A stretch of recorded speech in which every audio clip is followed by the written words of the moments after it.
إن الحمد لله نحمده ونستعينه ونستغفره ونعوذ بالله من شرور أنفسنا ومن سيئات أعمالنا من يهده الله فلا مضل له ومن يضلل فلا هادي له وأشهد أن لا إله إلا الله وحده لا شريك له وأشهد أن محمدا عبده ورسوله يا أيها الذين آمنوا اتقوا الله حق تقاته ولا تموتن إلا وأنتم مسلمون أما بعد السلام عليكم ورحمة الله وبركاته.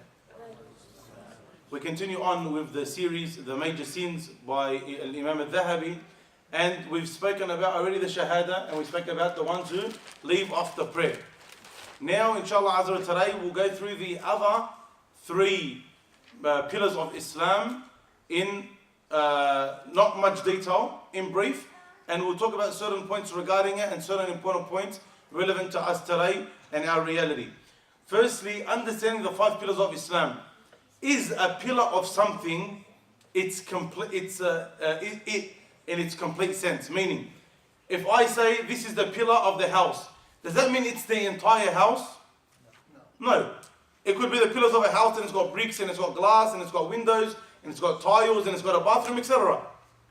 The same thing when you talk about Islam. Very important to understand that when the Prophet ﷺ tells us these are the 5 pillars of Islam, it doesn't mean if you implement these 5 pillars, you're on the highest level of Iman. You see a lot of people, for example, about hijab or bead or giving sadaqah or praying in the masjid or being good to their parents or smoking or whatever it may be. What do they say? Akhi, I pray 5 times a day, I fast Ramadan, I do Hajj, if I'm able to do Hajj, and I pay my Zakaat. So, okay, this is good. But these are the pillars of Islam. These are the basics of your religion. Then in between there's 1,000,001 things. And none of us would ever settle to live in a house with only pillars and cardboard or plastic as a roof. Even though it's sufficient. That's the exact same when a person says, that's what I want for my deen. I only want to implement my pillars and nothing else. You wouldn't accept it for your dunya, don't accept it for your deen. And it's not only these things that are obligatory in Islam. Subhanallah, with the extreme spread of ignorance amongst the people today, you have people that come out and they say openly, Taban with no knowledge, only whims and desires. It's okay if I don't wear hijab. The pillars of Islam are only 5.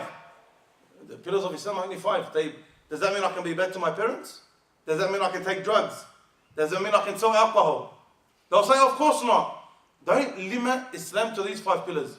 These 5 pillars, yes, they're your essentials, yes, they're your foundation, but every pillar is only to hold up the building. Then there's 1,000,001 things in between to beautify and to keep this building straight and upright. For you to get a DA for this building, you need 1,000,001 things, etc. The exact same with religion. Siyam, Zakat, Salah, all of these are the pillars of the building, but they're not the be or end all. You need to also fill in with all of the other obligations and stay away from all the other prohibitions.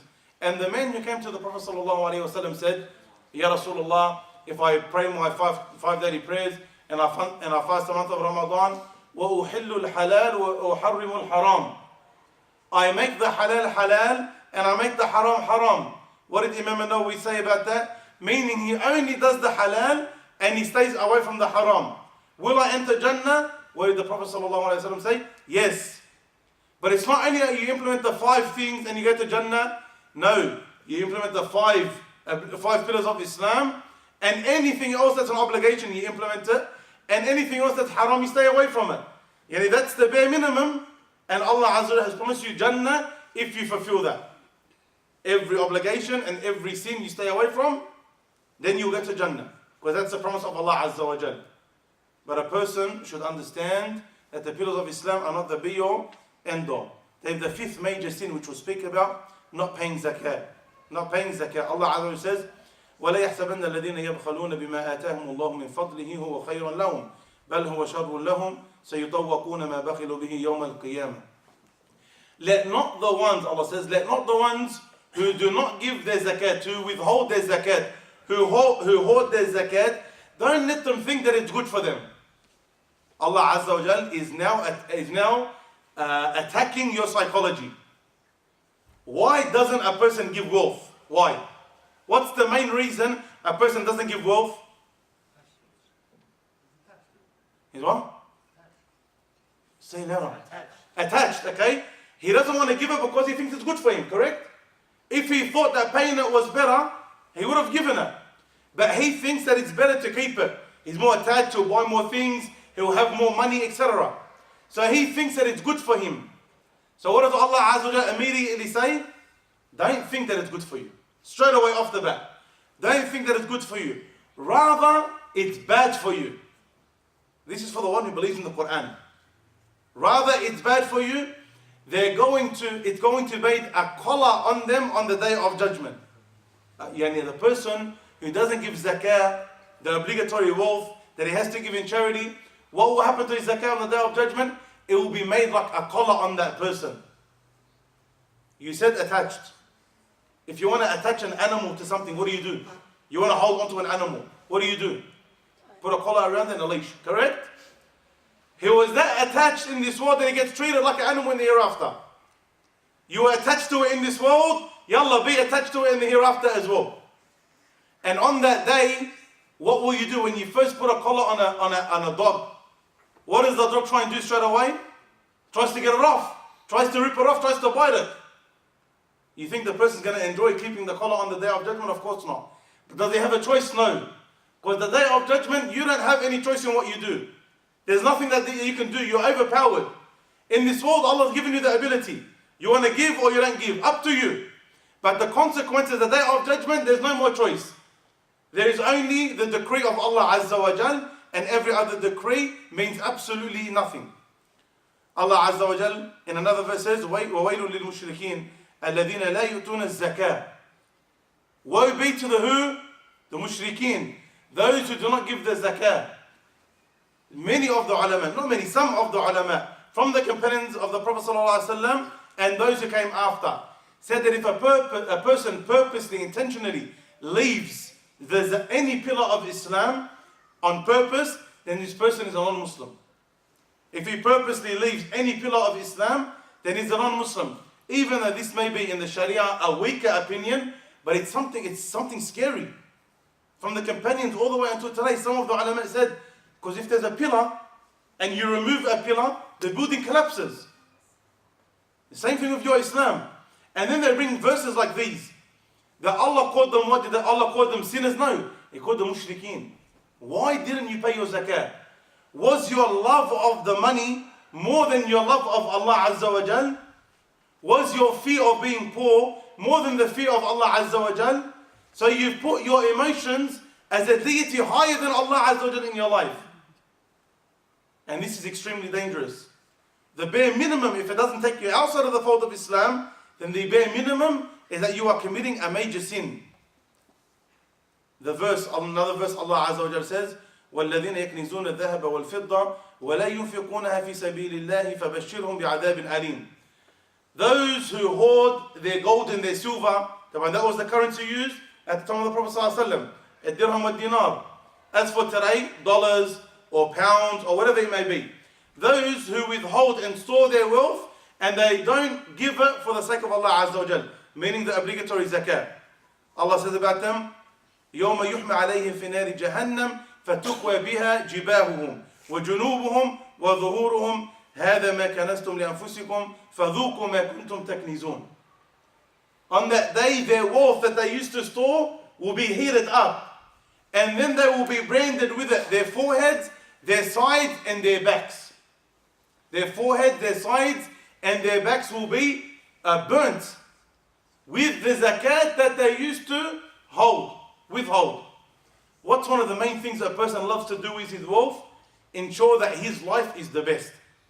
He likes to eat the best food, drive the best car, wear the best clothing, correct? So he likes to use his wealth to please himself. Al-jaza'u min jinsi al-amal. The reward is in accordance to the action.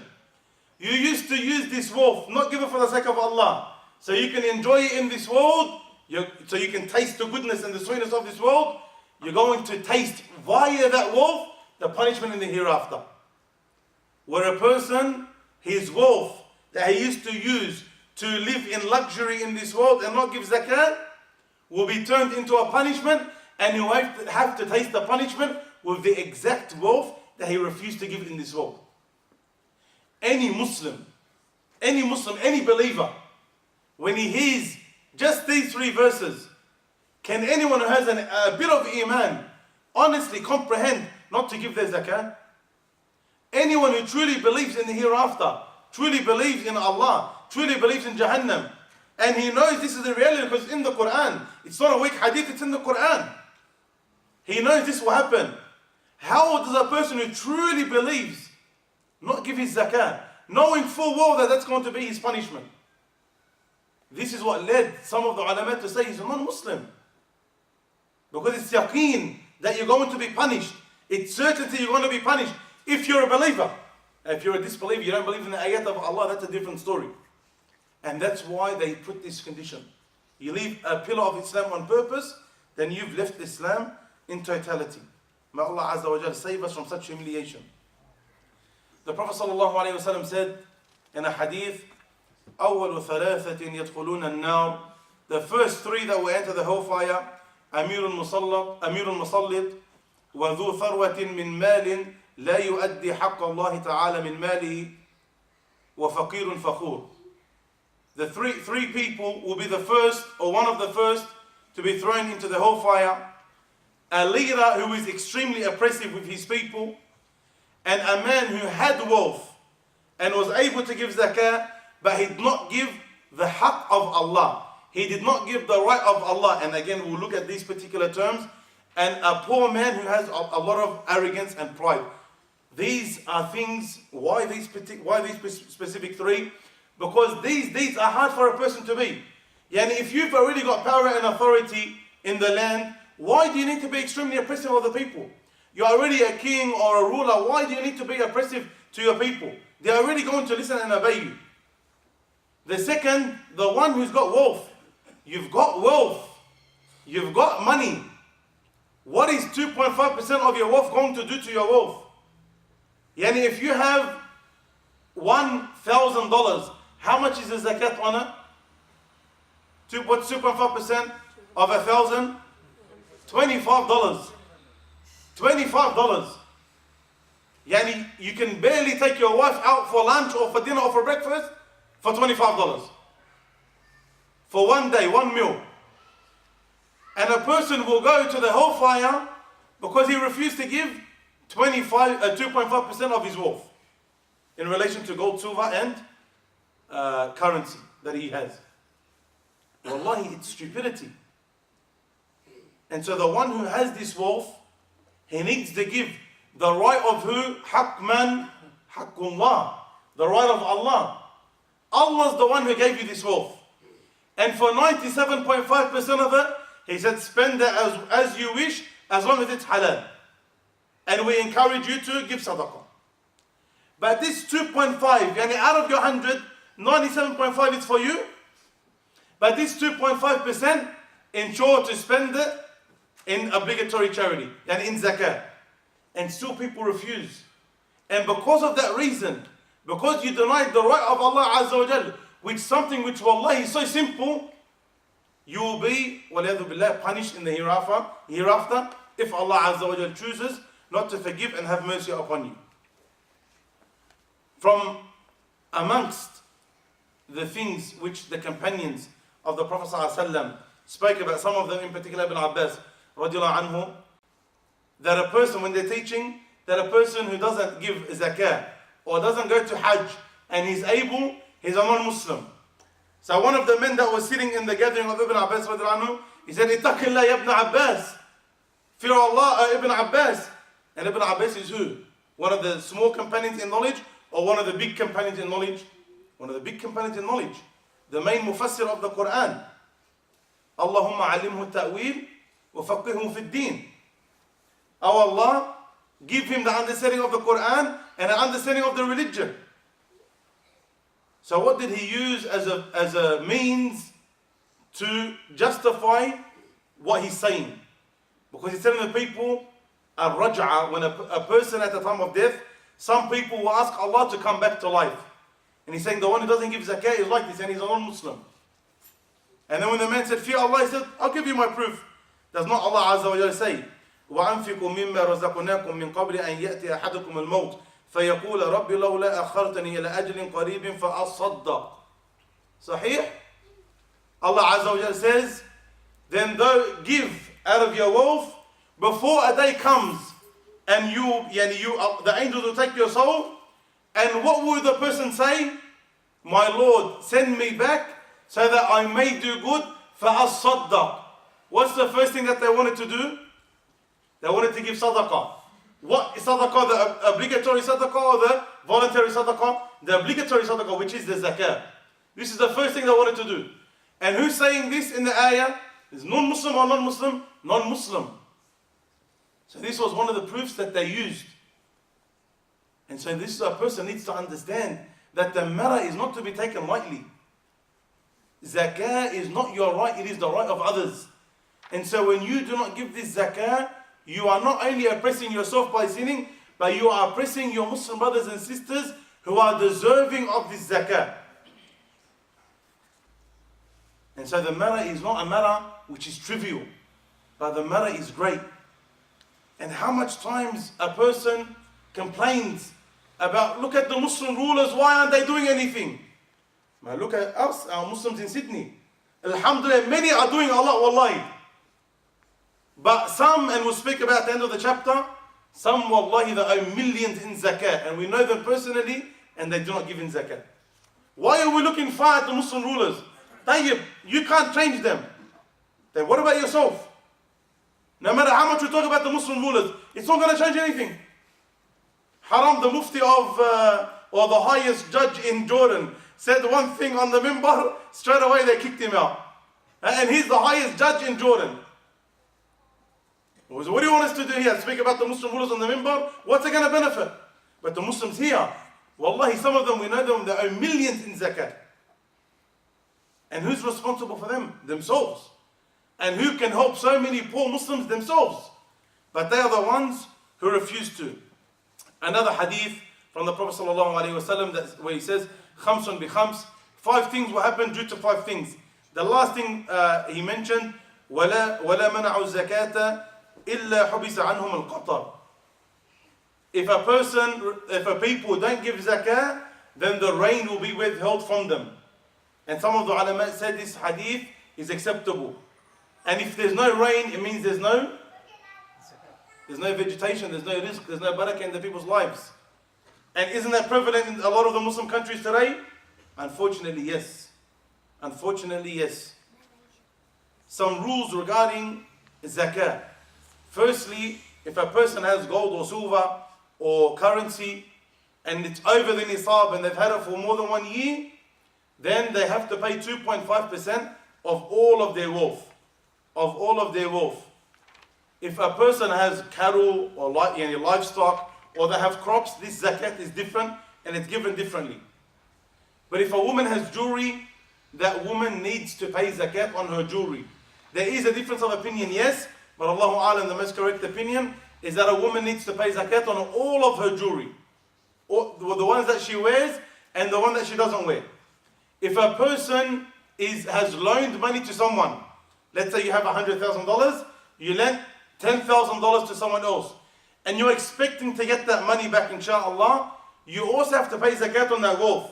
Not when the year's over, you only pay zakat on 90,000, you say that's all that's in my bank account. You need to pay zakat even on the money that you lent to someone that you're hoping and getting back. Where does a mistake happen a lot here? When the man goes to marry the woman. Usually in the dowry, he puts what? He puts that I'm going to give you, I'm indebted to you, 20, 30, 40, sometimes $60,000. Sometimes even more. The woman has to pay zakat on that money. The woman has to pay zakat on that money. If the husband bought her 2 kilos of gold as a wedding present and she puts it in her cupboard and leaves it there, she has to pay zakat on that money. And most of Muslim women who are in this case do not pay zakat. And zakat is obligatory upon them. Zakat is obligatory upon them. Also, if a person has investment properties, has investments, commodities, he buys and sells cars, he owns a shop and there's stock in his shop, all of these things a person needs to pay zakat on. So taban, we're not going to get into specifics because it's not a fiqh zakat lesson. But a person who, alhamdulillah, has a bit of wealth, ensure that you sit with a person so that you can go through everything that you have to ensure that you're paying zakat correctly. Things that you own, that you use every day, like your house, your car, these things you don't pay zakat on. It's things, the money that you have, or things which you use to make money, yani like investment, properties, or cars that you invest in, etc. Also, when it comes to zakat, zakat can only be given to certain places. It cannot be given, for example, to a masjid. It cannot be given to your parents. Cannot be given to your children. Okay, there's certain places and certain people that zakat can go to. Namely, the poor people. This is the main category, that they're poor. Okay, and that they're not related to you. You're not obliged to look after them. Your cousin, that's fine. People like that are okay. But people that you're obliged to look after, your mother, your father, your son, your daughter, etc., these people you're obliged to look after. So you can't give them your zakat. So a person should ensure that he's not doing, like people do tax write-offs, they're not doing zakat write-offs. The amount of times people come and ask you, brother, my mum is poor, she lives overseas, can I give her my zakat? No, it's your obligation to give her other than your zakat. Akhi, my son wants to get married and I've got a bit of zakat money, can I give it to him to help him get married? No, you're obliged to look after your son to the best of your ability if he's in need. So you need to not give him the zakat money, give him from your own money. The zakat money has specific places that it can go to. Also, a person should remind others to fear Allah Azza wa Jal when it comes to trying to run away from zakat. Yani tax evasion, if you run away from the tax man, possible you're not going to get punished. Maybe you won't go to jail. But there's no such thing called zakat evasion with the angels and Allah Azza wa Jal. And a person should fear Allah Azza wa Jal. Because $1 that you don't give in zakat is minimally, as we said, a major sin. Even if it's $1, if it's upon you. So some people, they've got, mashallah, hundreds of units. They own them. And they constantly build. However, you are obliged to pay zakat. One brother, $3 million for 1 year he owns. He owes $3 million in zakat for 1 year. Based on, mashallah, the investment properties that he has. This person, and he didn't want to pay the one. As soon as he heard he needs to pay $3 million, he actually kicked the brother out of the car. Okay? Because nobody wants to eat. Another brother asked me, Allah Khali, can you work out my father's zakat? So I worked it out for him. I said, your father owes $1 million in zakat. Because if a person doesn't pay zakat, then it becomes a debt. So if you didn't pay zakat this year, and the next year, and the next year, and the next year, when you eventually want to repent to Allah Azza wa Jal, it's not only, Ya Allah forgive me and that's it, your zakat is forgiven. No. Zakat is someone else's right. And part of repentance is that if you owe someone something, you give it back. So you have to pay zakat for all of these years. Now, Taban, the father didn't want to pay zakat. Tayyib, you're running away from it in this world. But how are we going to run away from it in the hereafter? And wallahi, this is sad. Wallahi, it's sad.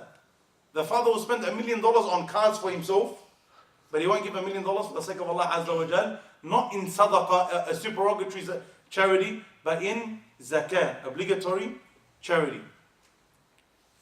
So be careful with your brothers when it comes to zakah, and never delay your zakah. When the year is there, your year is up, ensure to give it and ensure you're giving it correctly, and ensure you sit with whoever you need to sit with to ensure that all of your wealth is accounted for when you give zakah. A person not fasting the month of Ramadan on purpose. Taban, there's excuses for a person not to fast the month of Ramadan. And then there's things which, no matter if it's a little bit hot, it's not an excuse to not fast the month of Ramadan. You need to go to football training, that's not an excuse not to fast the month of Ramadan. Ad-deenu yusr wa laysa bi'usr.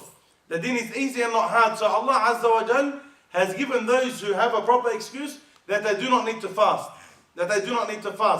And specifically in the chapter of Hajj and fasting Ramadan, you won't find many punishments that say, whoever doesn't fast the month of Ramadan, this is his punishment. The Muslim should know by necessity that if it's one of the pillars of Islam, then it's important. Khalas, finished. Even the ones who don't fast Ramadan, if you were to get them a piece of bacon and say, Tafaddal akhi, here's a piece of bacon, Sammillah, and eat. Would he eat the piece of bacon? He wouldn't eat the piece of bacon. What's worse? Not eating bacon or not fasting a day of Ramadan? Not fasting a day of Ramadan. If anyone of you had to think about that twice, it's a big mushkila. Okay? Why? Because you should know already that Zakat is a pillar of Islam. And the pillar is bigger than a normal obligation. Tayyib, what's worse? To not fast on purpose on the day of Ramadan or to drink alcohol? Which one? Drink alcohol is worse? La, not fast on the day of Ramadan on purpose. This is a pillar. So automatically, you should know, khalas, put in your mind that a pillar is worse to leave. A pillar is worse to leave. There are some weak ahadith, but we're not going to mention them. But I'll give you one. Just in case it's authentic. Just in case it's authentic. And Ibn Abbas again.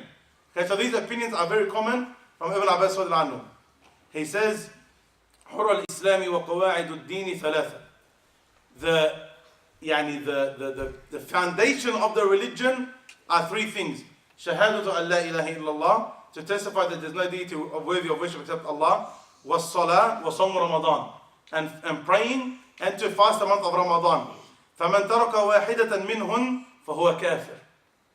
Whoever leaves one of these three things, then he is a non-Muslim.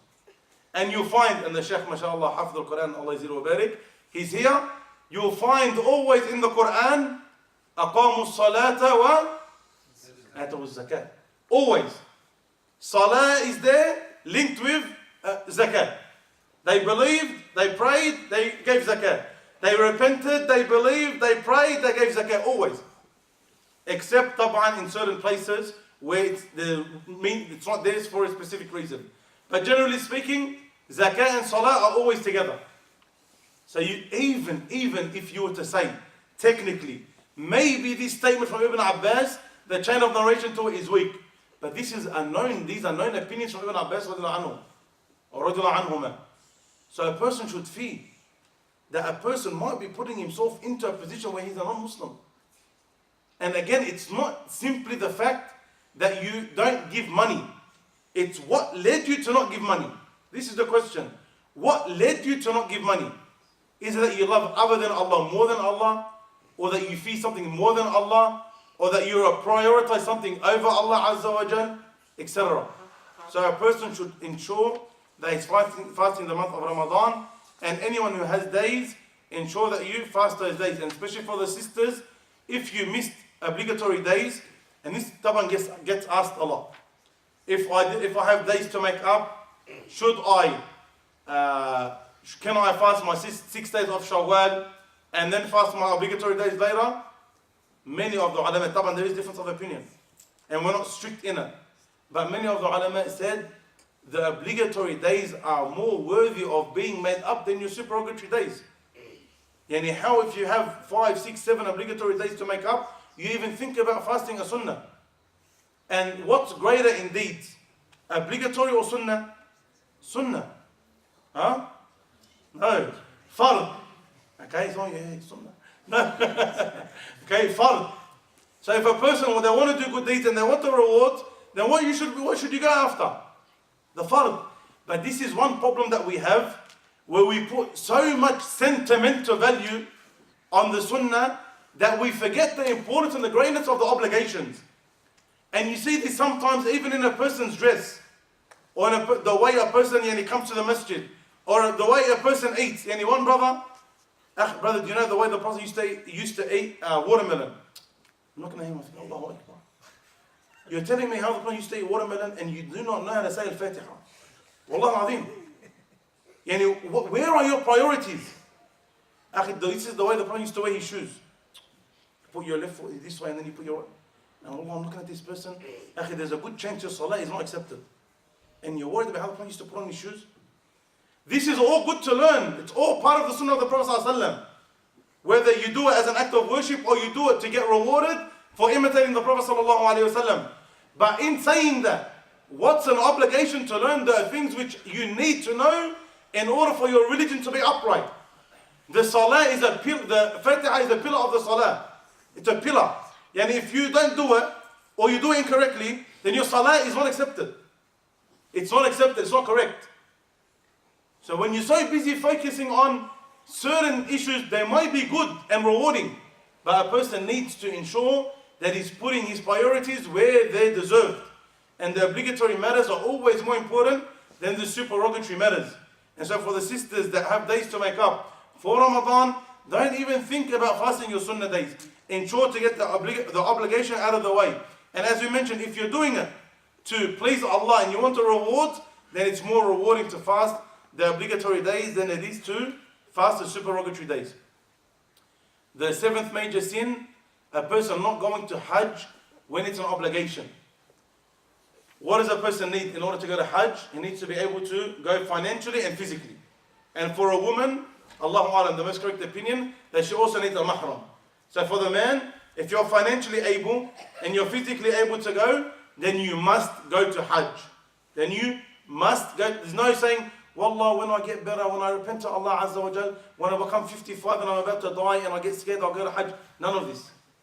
It's an obligation if you are able and financially and physically to go.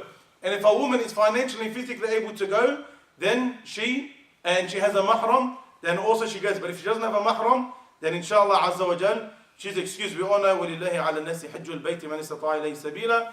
Allah says, and it's from the rights of Allah that you perform pilgrimage to the house of Allah in Mecca for whoever is able to go.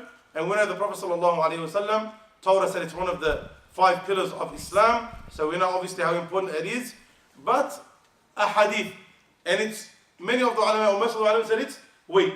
But I just want you to put in your head that these things are reality. And many of the ulama took these and implemented these ahadith, even if they might be weak. من ملك زادا وراحلة تبلغه حج بيت الله الحرام ولم يحج فلا عليه أن يموت يهوديا أو نصرانيا وذلك لأن الله تعالى يقول ولله على الناس حج البيت من استطاع إليه سبيلا. That the Prophet ﷺ said, and again there is weakness in the narration. Whoever is able to go to Hajj, whoever has his provisions, and whoever has the riding animal or the ability to get to Hajj, and he doesn't get to Hajj, then there's no difference between him dying in that state or dying a Jew or a Christian. Why? Because Allah said it's his right that you go to Hajj if you're able. So when you refuse to give Allah Azza wa Jal his right, then you refuse the religion. وَمَنْ كَفَرَ بِشَيْءٍ كَفَرَ بِالْكُلِّ. Whoever disbelieves in a part of the religion, disbelieves in the entire religion. So if you refuse to give Allah Azza wa Jal his right, then some of the ulama said, then this is considered to be major kufr. And also, Umar who said, and this also again there is weakness in the narration, but just so the person understands that these statements are out there. لقد هممت أن أبعث رجالا إلى هذه الأمصار فينظرون كل من له جدة ولم يحج فليضرب عليهم الجزية وما هم بمسلمين.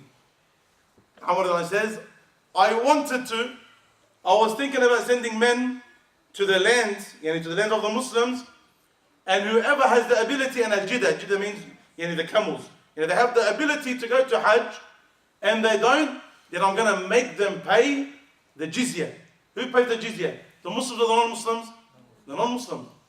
He says, whoever didn't go, then I want to send men out to make them pay the jizya, and they are not Muslims. Again, even if we say there's weakness in the narration, should anyone who has a bit of iman even think about taking the chance of committing such a grave sin? Well, of course not. This is the right of Allah Azza wa Jalla upon us, and none of us should belittle the obligation and the right of Allah Azza wa Jalla. You look at a person when it comes to his children, he wants to ensure he doesn't oppress his children. Would any of you purposely like to oppress his children? Would any of you purposely like to make your child cry? Purposely like to hit your child for no reason? Purposely not to give your child food? Make him sleep outside? None of you would want to do this. Especially when they're young. When they're older, maybe a little bit different. But especially when they're young. Because you love your child. The love of Allah Azza wa Jal is far greater than the love that we have for our children. So we should fear Allah Azza wa Jal when it comes to these matters. These were amongst magic, the 7 major sins that we've gotten up to, and we've seen that from the very beginning The pillars of Islam are there.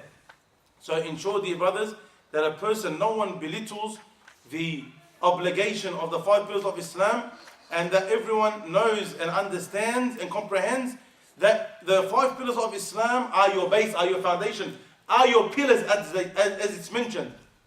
But they are not your be or end all.